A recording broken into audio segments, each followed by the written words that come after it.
നമസ്കാരം. സുപ്രീം കോടതിയിൽ നിന്ന് ശക്തമായ തിരിച്ചടിയാണ് ഇപ്പോൾ ടി ഡി പിക്ക് ലഭിച്ചിരിക്കുന്നത്. അതായത് ലഡുവിനെ, തിരുപ്പതിയിലെ ഏറ്റവും വലിയ പ്രസാദമായ അല്ലെങ്കിൽ ദശലക്ഷക്കണക്കിന് വളരെ ഭക്തി പാരവശ്യത്തോടു കൂടി ഉപയോഗിക്കുന്ന ലഡുവിനെ രാഷ്ട്രീയ ആയുധമാക്കാൻ ശ്രമിച്ചതിനുള്ള തക്കതായ താക്കീതും തിരിച്ചടിയും തന്നെയാണ് ഇപ്പോൾ സുപ്രീം കോടതിയിൽ നിന്ന് ഉണ്ടായിരിക്കുന്നത് നമുക്ക് കാണാൻ കഴിയും. അതായത് ഇപ്പോൾ അത് സംബന്ധിച്ചൊരു വലിയ പരാതി ഉയർത്തിയിരുന്നു. ഇതിനകത്ത് വ്യാപകമായി മൃഗക്കൊഴുപ്പ് അടങ്ങിയ നെയ്യ് ഉപയോഗിക്കുന്നു, എണ്ണ, അതായത് മീനെണ്ണ ഉപയോഗിച്ചിട്ട്, മത്സ്യ എണ്ണ ഉപയോഗിച്ചിട്ട് ഇത് നിർമ്മിക്കുന്നു തുടങ്ങിയ വലിയ വിവാദമാണ് ചന്ദ്രബാബു നായിഡുവിൻ്റെ നേതൃത്വത്തിലുള്ള ടി ഡി പി ഗവൺമെൻറ് പുറത്തുവിട്ടിരിക്കുന്ന വിവരം. അതായത് ഏറ്റവും അധികം ഇവിടെ ഉപയോഗിച്ചിരിക്കുന്ന ഒരു ത്രെഡ് എന്ന് വെച്ച് കഴിഞ്ഞാൽ വരാൻ പോകുന്ന തെരഞ്ഞെടുപ്പുകളിൽ, അതായത് മറ്റ് ഏത് രാഷ്ട്രീയ പാർട്ടി ഇരുന്നാൽ പോലും ഹിന്ദു എന്ന് പറയുന്ന ആ ഒരു വികാരത്തെ വ്രണപ്പെടുത്തിക്കൊണ്ട് അവരുടെ വിശ്വാസങ്ങളെ അല്ലെങ്കിൽ അവരുടേതായ ചില തത്വങ്ങളെ വ്രണപ്പെടുത്തിക്കൊണ്ടായിരിക്കും ഭരണം നടത്തുക എന്നുള്ളത് വരുത്തി തീർക്കുക എന്നുള്ള ലക്ഷ്യമാണ് ഇതിൻ്റെ പിന്നിലുള്ളത് എന്ന് നമുക്ക് മനസ്സിലാക്കാൻ കഴിയും. ഇതിന് ആണ് സത്യത്തിലൊരു തിരിച്ചടി ഇപ്പോൾ സുപ്രീം കോടതി കൊടുത്തിരിക്കുന്നത്. അതായത് ഇപ്പോൾ നടത്തിയിരിക്കുന്ന ബി ആർ ഗവായ്, ജസ്റ്റിസുമാരായ B R Gavai, K Viswanathan എന്നിവരടങ്ങിയ ബെഞ്ചാണ് ഇപ്പോൾ ഒരു അന്വേഷണത്തിന്, സ്വതന്ത്ര അന്വേഷണത്തിന് ഉത്തരവിട്ടിരിക്കുന്നത്. ആ സ്വതന്ത്ര അന്വേഷണത്തിൽ ഉള്ളത് CBI ഡയറക്ടർ അതിൻ്റെ മേൽനോട്ടം വഹിക്കും. അപ്പോൾ അതിനകത്ത് CBI ഉദ്യോഗസ്ഥർ, മുതിർന്ന CBI ഉദ്യോഗസ്ഥരുണ്ടായിരിക്കും. അതോടൊപ്പം തന്നെ ആന്ധ്ര പോലീസിൽ നിന്നുള്ള 2 പോലീസ് ഉദ്യോഗസ്ഥർ അതിൽ ഉൾപ്പെടുത്തിയിട്ടുണ്ട്. അതോടൊപ്പം മറ്റൊന്നുകൂടി ഫുഡ് ആൻഡ് ഭക്ഷ്യസുരക്ഷാ വകുപ്പിൻ്റെ മുതിർന്ന ഉദ്യോഗസ്ഥരെ കൂടി ഉൾപ്പെടുത്തിക്കൊണ്ടുള്ള ഒരു വലിയ പാനലിനെ, ഒരു സ്വതന്ത്ര അന്വേഷണ പാനലിനെ ഉപയോഗിച്ചുകൊണ്ടായിരിക്കും ഇതുമായി ബന്ധപ്പെട്ടുള്ള വിവാദത്തെക്കുറിച്ച് അന്വേഷണം നടത്തുക. അതായത് ഇതിൽ മൃഗക്കൊഴുപ്പുകൾ ഉപയോഗിച്ചിട്ടുണ്ടോ, മത്സ്യ എണ്ണ അതിനകത്ത് ഉപയോഗിച്ചിട്ടുണ്ടോ തുടങ്ങിയ കാര്യങ്ങളെക്കുറിച്ചായിരിക്കും വ്യക്തമായ അന്വേഷണം നടത്തേണ്ടി വരുന്നത്, അല്ലെങ്കിൽ നടത്തുക.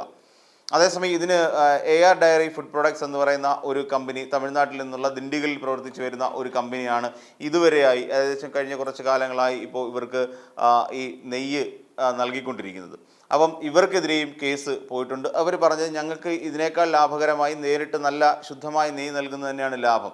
ഈ പറയുന്ന പന്നിയുടെ മൃഗക്കൊഴുപ്പ് ഉപയോഗിക്കുന്നതിലൂടെയോ അല്ലെങ്കിൽ മത്സ്യ എണ്ണ ഉപയോഗിക്കുന്നതോ അവർക്ക് നഷ്ടമാണ്.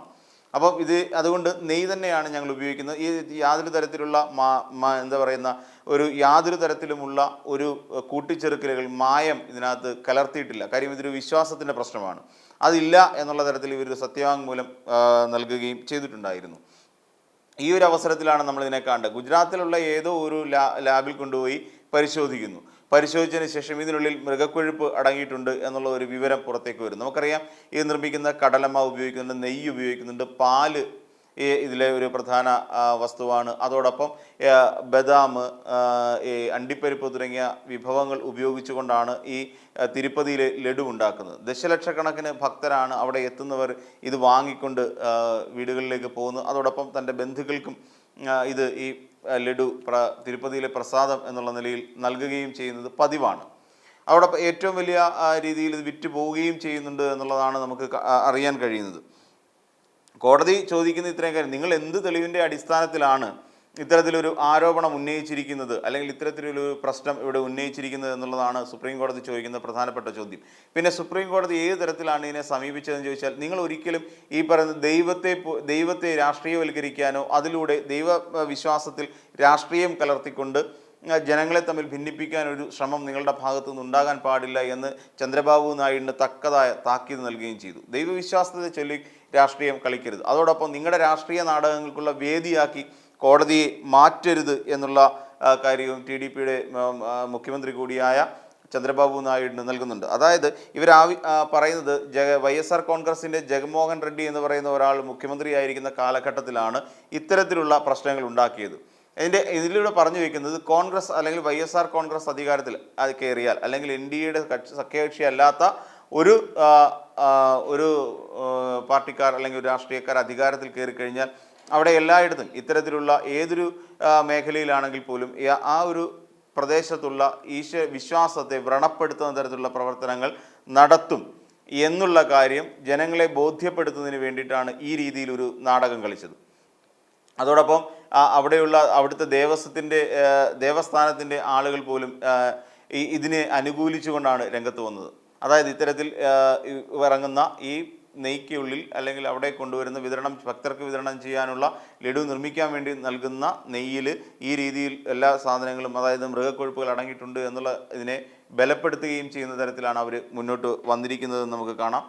അപ്പം ജഗ്മോഹൻ റെഡ്ഡിയുടെ കാലഘട്ടത്തിൽ ഇത് തുടങ്ങിയെന്ന് പറയപ്പെടുന്നുണ്ട്. അപ്പം ഈ രീതിയിൽ അവിടുത്തെ ഭക്തരുടെ അല്ലെങ്കിൽ ഹിന്ദു വിശ്വാസത്തെ വ്രണപ്പെടുത്തിക്കൊണ്ട് മുന്നോട്ട് പോവുക എന്നുള്ളതാണ്. അങ്ങനെ ഒരു രാഷ്ട്രീയ നാടകത്തിനാണ് സത്യത്തിൽ ഇപ്പോൾ TDP വഴിമരുന്നിട്ടിരിക്കുന്നത്. അതിന് വിലക്ക് അല്ലെങ്കിൽ അതിനെ ബ്ലോക്ക് ചെയ്യുന്ന തരത്തിലാണ് ഇപ്പോൾ ഈ സുപ്രീം കോടതിയുടെ നടപടി വന്നിരിക്കുന്നത്. എന്തായിരുന്നാലും അന്വേഷണത്തിൽ കൂടുതൽ സ്വതന്ത്ര ഏജൻസി അന്വേഷിക്കുമെന്ന് പറയുന്നെങ്കിൽ പോലും ഈ പറയുന്ന CBI പോലെയുള്ള അന്വേഷണ ഏജൻസികൾ വരുമ്പോൾ ഇത് ഏത് രീതിയിൽ പ്രതിഫലിക്കും എന്നുള്ള കാര്യത്തിൽ നമുക്കത്ര തീർച്ചയില്ല.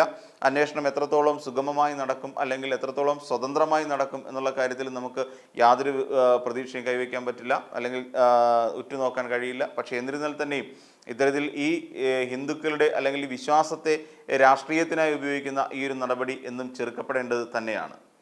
ഈ വീഡിയോ നിങ്ങൾക്ക് ഇഷ്ടമായാൽ ലൈക്ക് ചെയ്യുക. കൂടുതൽ വീഡിയോകൾക്കായി യോഗനാഥം ന്യൂസ് ചാനൽ സബ്സ്ക്രൈബ് ചെയ്യുക.